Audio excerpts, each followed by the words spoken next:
Bonjour Cyril Lacarrière. Bonjour Philippe Vandel, bonjour à toutes, bonjour à tous. C'est votre journal des médias échevelé. Cyril, qu'avez-vous au menu ce matin ? Ce matin, je vous parle d'Emmanuel et Didier, de stars des réseaux sociaux, mais chacun dans leur genre, de tout le sport qui se décline dans un nouveau format, de Nagui, de ses paroles et de ses baudruches, et nous reviendrons sur une des plus belles initiatives de la période de confinement. Mais comme chaque jour, confinement ou pas, on commence par les audiences. Qu'est-ce que les Français ont regardé hier soir à la télévision ? TF1 est large leader. Hier soir, 5 400 000 téléspectateurs ont regardé la comédie Ma famille t'adore déjà avec Thierry Lhermitte, Marianne Chazelle. France 2 est deuxième avec sa série Meurtre au paradis. Près de 3 millions de Français ont regardé les 2 épisodes de la soirée. Sur la troisième marche du podium, c'est M6. La 6 avait sorti ses gros bras. Sylvester Stallone et Arnold Schwarzenegger étaient réunis dans le film Évasion, qui a été regardé par 2 700 000 personnes. À noter également le très bon score de C8 qui diffusait La famille Bélier. 2 200 000 téléspectateurs ont de nouveau suivi le film avec Louane.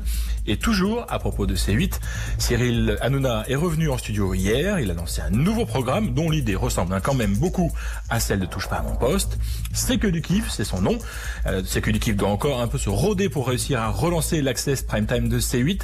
416 000 téléspectateurs pour C'est que du kiff d'Arca. 672 000 pour C'est que du kiff première partie.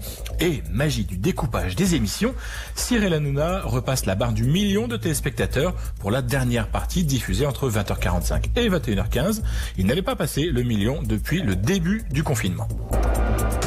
Culture Média. On commence maintenant ce journal des médias par ce qui fait parler sur les réseaux sociaux. Cyril, dites-nous ce qui fait le buzz, ce qui fait le bad buzz et qui chope du like.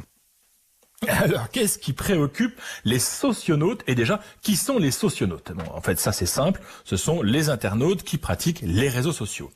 Et c'est Loopsider qui s'est intéressé à eux. Vous savez, Loopsider, c'est une offre de vidéos d'infos sur Internet. Eh bien, Loopsider a étudié les commentaires que postent les socionautes en réponse à des vidéos concernant la crise sanitaire.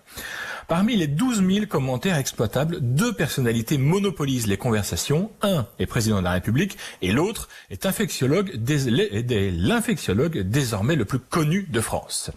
Emmanuel Macron et Didier Raoult sont les 2 personnalités suscitant le plus de conversations et de réactions autour de tout ce qui touche au coronavirus. Mais les 2 hommes ne sont pas franchement logés à la même enseigne. D'un côté, Emmanuel Macron et le gouvernement concentrent une part écrasante de commentaires négatifs. 85% des critiques concernent le chef de l'État et l'équipe gouvernementale. Et de l'autre, Didier Raoult, devenu une star, lui, des stars des réseaux sociaux, qui lui recueille plus de 3/4 de messages de soutien. À titre de comparaison, il n'y a que 3,7% de messages en faveur du président de la République. 3,7%, c'est très très peu. Un petit nouveau sur France Info, peu, oui. La chaîne TNT du canal 27. Un petit nouveau, mais qu'on connaît bien, France Télé a décidé de décliner son émission Tout le sport sur sa chaîne info. On le sait, TLS, c'est son petit surnom, a été suspendu de sa diffusion linéaire sur France 3 depuis le début de la crise sanitaire. Et la voilà qui fait donc son retour, mais sur France Info dans une version remaniée et rebaptisée l'Instant TLS. Son présentateur, c'est toujours Fabien Lévesque. Il nous explique ce nouveau format. Alors, faut savoir que l'instant TLS sur France Info est sur un format un petit peu plus court que celui qu'on avait tous les soirs à 20h45 sur France 3. On est sur 8-9 minutes. C'est déjà un format qu'on a expérimenté sur le numérique France TV Sport pendant le confinement, puisqu'on a déjà fait 35 numéros de Tout le sport à la maison avec des invités chaque soir en visio. Un grand sportif. On avait commencé avec Julien Lafilippe. On a eu Clarisse Agbenienou, Tony Estanguet, etc. On a balayé un petit peu toutes les disciplines. Et là, on revient sur le linéaire. C'était important de maintenir la marque bien présente, même si les compétitions sont à l'arrêt. C'est ce qu'on va continuer à faire jusqu'à la reprise des grandes compétitions, on l'espère, durant l'été. Et Fabien Lévesque le dit, si Tout le sport repointe le bout de son nez, les sports collectifs restent interdits en France pour le moment. Alors, comment faire une émission de sport sans sport? La réponse de Fabien Lévesque.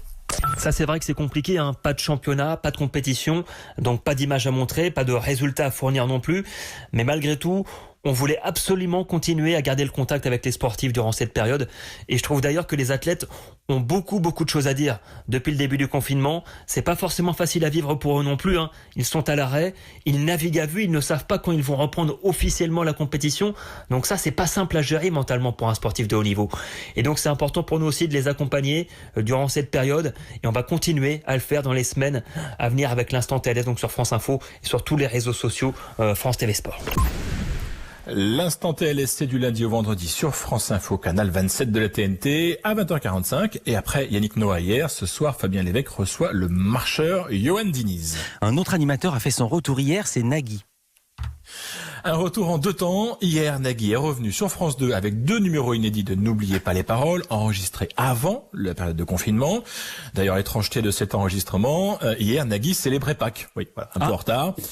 Et Ou en avance. c'est la magie de l'enregistrement. Ou alors, il y a de l'avance, effectivement, vous avez raison. Et hier, Nagui est aussi revenu en studio pour enregistrer de nouveaux numéros de son émission quotidienne. Et si la formule de N'oubliez pas les paroles reste la même, le décor va changer, terminer le public pour les prochaines semaines, pour cause bien sûr d'obligation de distanciation physique. Et à la place, il y aura des mannequins, c'est-à-dire des fausses personnes. Bref, Nagui sera entouré de poupées gonflables. Non. C'est d'ailleurs lui qui l'a révélé hier sur son compte Instagram. Faut aller voir les photos, c'est assez marrant, assez étonnant en tout cas. Les danseurs de l'émission, eux, seront bien présents en chair et en os, mais avec des masques, tout comme les musiciens qui accompagnent les candidats. Les premiers numéros de ce N'oubliez pas les paroles version gonflable, ce sera à partir de mercredi soir.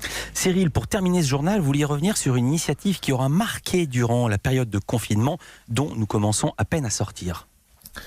Merci, c'est d'un simple mot barrant une photo pleine page que la Voix du Nord a manifesté son soutien à toutes celles et ceux qui ont été en première ou deuxième ligne lors de cette crise sanitaire, avec une idée simple donc, remercier quotidiennement une profession à travers une pleine page dans le journal. Une initiative qui aura marqué les lecteurs réguliers du quotidien et même au-delà. Pour en parler, nous avons contacté Patrick Janquiel-Lévesque, rédacteur en chef à la Voix du Nord. Il nous dit comment est née cette idée. C'est tout bête, c'est que des posters, on en faisait déjà au moment des Coupes du Monde de foot pour encourager l'équipe de France. Et là, on s'est dit, c'est venu tout de suite, on a eu tout de suite l'idée de dupliquer en se disant, si on est capable d'encourager des joueurs d'une équipe de foot, on doit être capable d'encourager des gens qui font tourner le pays. Donc, on a décidé de démarrer avec le personnel soignant parce que ça nous paraissait le plus évident. Et on n'a pas fixé de limite, mais bon, on s'est dit qu'on allait en faire une dizaine, quoi, avec des gens qui faisaient tourner le pays alors que le pays tournait pas vraiment. Et puis les lecteurs nous faisaient des propositions en nous disant c'est formidable, il faudrait aussi remercier les agents d'entretien dans les hôpitaux parce que s'ils n'étaient pas là, il n'y aurait pas d'hôpitaux. C'est les soignants eux-mêmes qui nous l'ont dit d'ailleurs. Et du coup, voilà, on s'imaginait peut-être en faire une dizaine, on en a fait 44 en fait.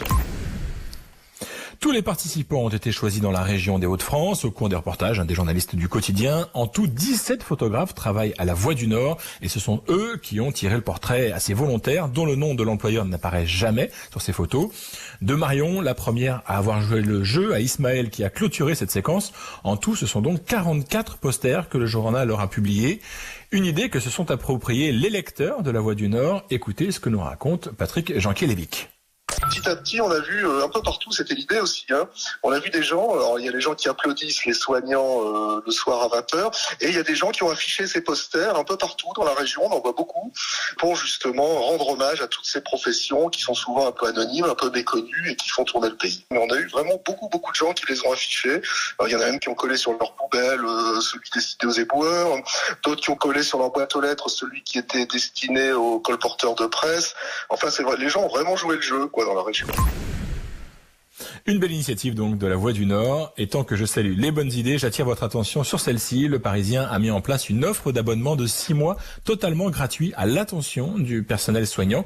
Ça se passe sur abonnement.leparisien.fr/soignant au pluriel. Merci beaucoup Cyril Lacarrière. On vous retrouve demain pour un nouveau journal des médias. À demain. Culture Média continue avec